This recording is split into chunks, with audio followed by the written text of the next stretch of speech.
Hello my viewers, welcome back to the channel. By the video title, you know what this video is about. Today we're discussing, of course, my mock draft. I hope you guys enjoy this video right here, and I hope you guys like some of my picks. If you like it, leave down below what you like about the picks, what you think your team made you draft. Let me know down below. If you hate the picks, you think it's the worst mock draft ever, let me know down below like that. Just leave it all down there like that, your reaction down there. But we're discussing some stuff. As you guys see, my first pick I went with Cam Ward. I was contemplating and trying to see like, will Cam Ward go first or should Sanders go first? But after seeing some stuff, I feel like the way the Titans team is going to be set up a little bit, where it's kind of go in that direction, I think Cam Ward might be the best fit for them. A strong arm QB who can throw out the pocket. He's mobile. He's not a dual threat quarterback. He's mobile though. He's mobile enough to make plays, get the pocket and throw on a run and do different things and find his guys and stuff. Of course, I feel like the Titans, you're going to build a line up. Get your quarterback early like that, build around the team as well, get your receiver, another receiver there, and bring in some pieces and kind of see how things kind of shape out a little bit. I think overall, Cam Ward should fare well with the Titans, but we'll see exactly what happens.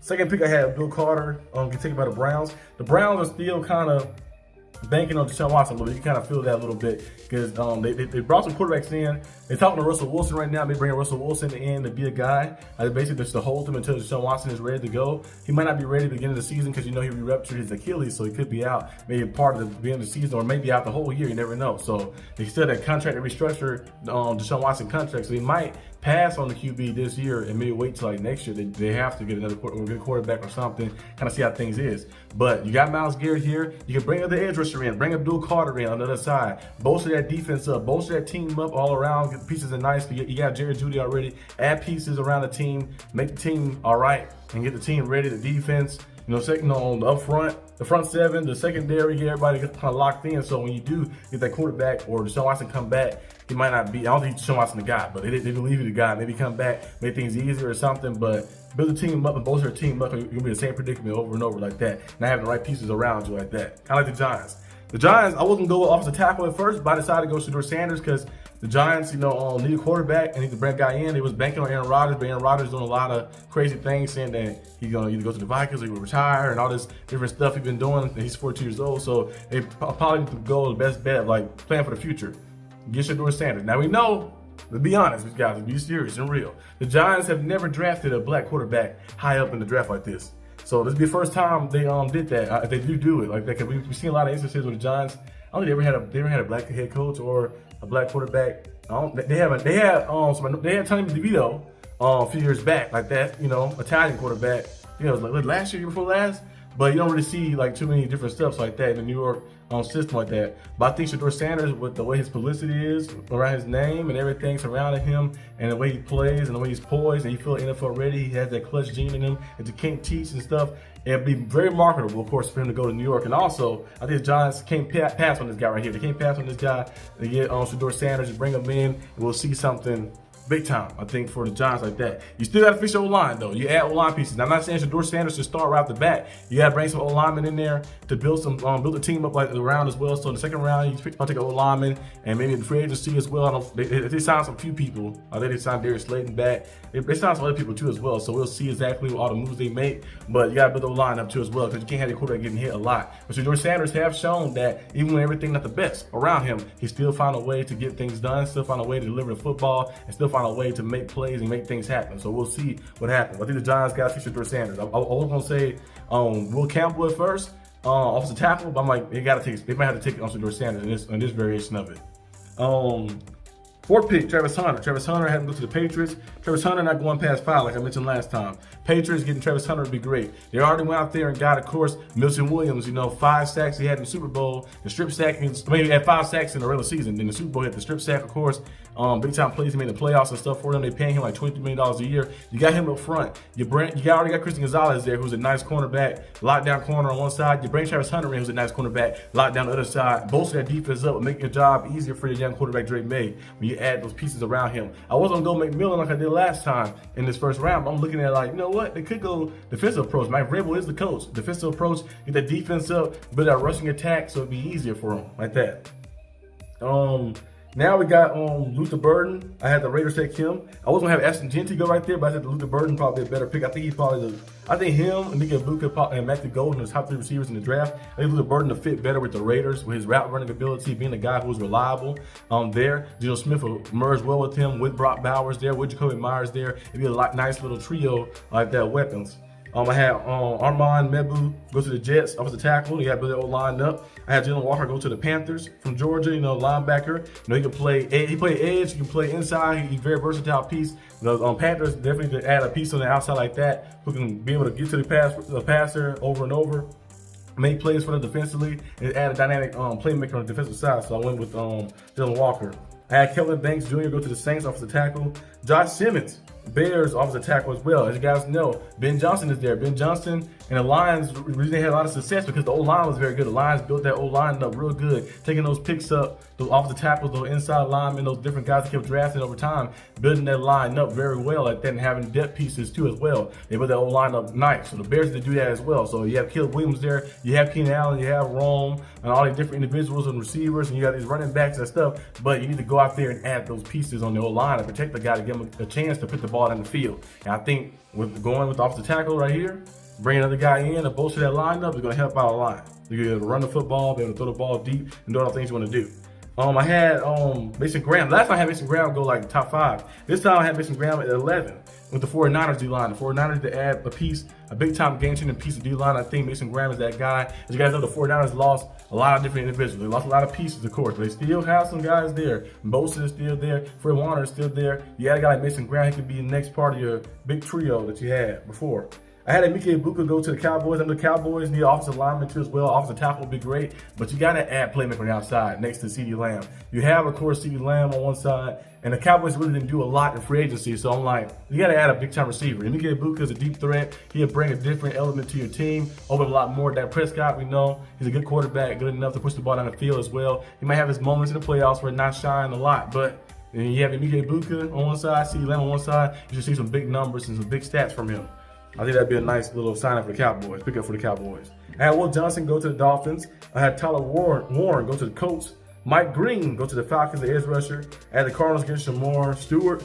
I had Michael Williams go to the Bengals, the edge rusher. As you know, the Bengals signed Jamar Chase and T. Higgins to a big contract extension. I think Jamar Chase got what, 120 million fully guaranteed, and he got like 150 something. It's some crazy number. He got a lot of money for his contract for the next few years. Because he's the highest paid non-quarterback ever. And then T. Higgins getting paid some top tier money. The first 2 years are fully guaranteed as well for him. So they gotta bring some defense. All these picks, the next 5 picks.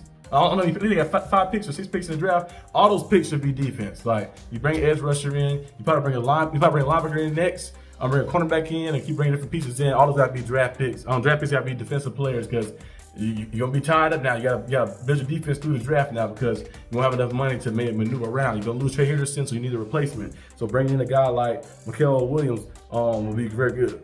To Terry McMillan, I have him go to the Seahawks. The Seahawks did trade DK Metcalf away to my Steelers. So bring another big receiver in. McMillan is 6'5". He's a playmaker receiver. He's more of a Vincent Jackson type, not Mike Evans type guy. I think Trey Harris is more like a Mike Evans type guy, a red zone type threat, big body type threat. You go up and get it. But I think McMillan is more of a finesse type. Even though he's had the height and size, he's more finesse type too. But he can still go up and get it and make plays too as well if he had to. But he's more of a finesse type. So adding a guy like that to the Seahawks room with Jackson Smith, the Jimba, I never say his last name.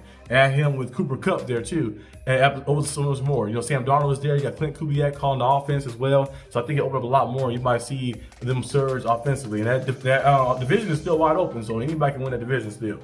Look at James Pierce Jr. Have him go to the Bucks, the edge rusher. Demetrius Knight, I had the Broncos take him, linebacker. Kenneth Grant, I had the Steelers take him, a D lineman. Of course, the Steelers need to build that front. I know it's like Kenneth Grant would be big time, be able to stop. I know Harmon is another guy too, possibly the Steelers could probably get if Kenneth Grant is gone. Alfred Collins, another guy too. Walter Nolan, another guy too. But this time, Kenneth Grant, I had him go to the Steelers. I think it'd be nice for them to be able to stop the run, be able to do things. You see what happened in the playoffs when the Steelers played the Ravens. They allowed 300 rushing yards. You cannot allow that. If you can't win it in the trenches, you're not going to win ever.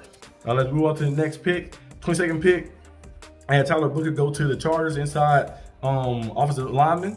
I think he's on guard. had him go to the Chargers. I had Matthew Golden go to the Packers at 23rd. I had Malachi Starks, the field general. We discussed him on the channel before. Malachi Starks from Georgia, field general, can play all type of things in secondary. He's a good tackler as well, good in coverage, zone coverage, and read the quarterback well like that. He's a guy who has the ability to be a game-changing safety piece for anybody, game-changing piece in the secondary for anybody with his versatility and just his IQ of the game. I think he's going to be a big-time piece for anybody. So the Vikings adding him. Harrison Smith coming back, of course, to play. But hey, adding a young guy who can learn from him and be in the backfield with him and play with him as a dynamic duo will be pretty nice for 1 year to see.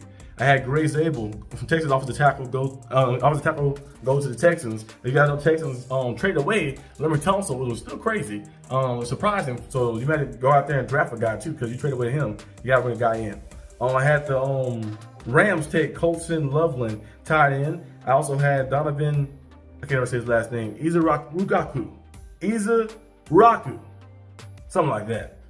Go to the Ravens, the edge rusher. I had Walter Nolan, like I mentioned, from Ole Miss. Have him go to the Lions, the D lineman. As you guys know, the Lions need front seven. D lineman, the edge rusher, they need people to get to the pass. You got Aiden Hutchinson. You bring a guy up front like Walter Nolan, who's versatile. He can play on the edge. He can play inside. He can do all type of things. So they want to move him to the edge. They could move to the edge primarily. He can play that too as well. Very good. And he also can play inside as well like that as a D lineman too. He's a very versatile piece. So the Lions could definitely use somebody like that who can slide over if they have to. In the second round, they probably take another edge and bring a guy up front like that. But they need front seven members. But the secondary is nice. Their offense is good. You got old linemen, you got receivers, you got those pieces, the running backs and stuff, but your front seven is where it's kind of like hurting. So bring a guy like Walter Nolan, who's versatile, who can play on the edge, who can play interior, D-line, and do all different things up front, stop the run, pass rush, do everything you want to do. Hey, bring a guy like that in, and it'll help a lot. I had Landon Jackson go to the Commanders, the edge rusher. I had Trey Harris, the big receiver I was talking about earlier, go to the Bills. I think he's like 6'2", 6'3", around the same height as me, but I cannot jump like that. He jumped like out the gym. That man can jump up high and go up there and make those plays. A vertical threat receiver, big body receiver like that. You get the ball up to him, throw it up top, throw it over the in the red zone. He's a red zone threat. He's a big time piece. I think the Bills been missing that. And Mark Cooper, they let him go. Really, they let him just walk in free agency. So they have King Coleman, who's nice. They have, of course, Shakir, who did his thing, who's pretty nice as well. Curtis Samuel, but add a big body receiver like this, a guy who's just a physical specimen. Add a guy like that to your offense, gonna open up so much more. I had Tate Rattles go to the Chiefs, inside offensive lineman. Then I had Charles Grant, offensive tackle, go to the Eagles, 32nd pick. So these are my picks right here. Let me know what you guys think down below in the comment section. You know, do you like it? A grade, like, oh, I said F is horrible, or an A is great, or B is all right, or like, it's pretty good, or C is like, it's all right, it's not the best. Let me know down below what you guys think of the mock draft, and leave yours down below what you think will happen with your favorite team, or some of your teams like that, or your favorite team is like mine, the Steelers, or your team is the Ravens fan. I don't know why you'd be a Ravens fan, but if you're a Ravens fan or a Browns fan or a Bengals fan, if you're one of those guys, I don't know why you would like those teams, but if you do like those teams, let us know down below what you guys think about the picks, and I'll see you guys next time on the channel. Peace out.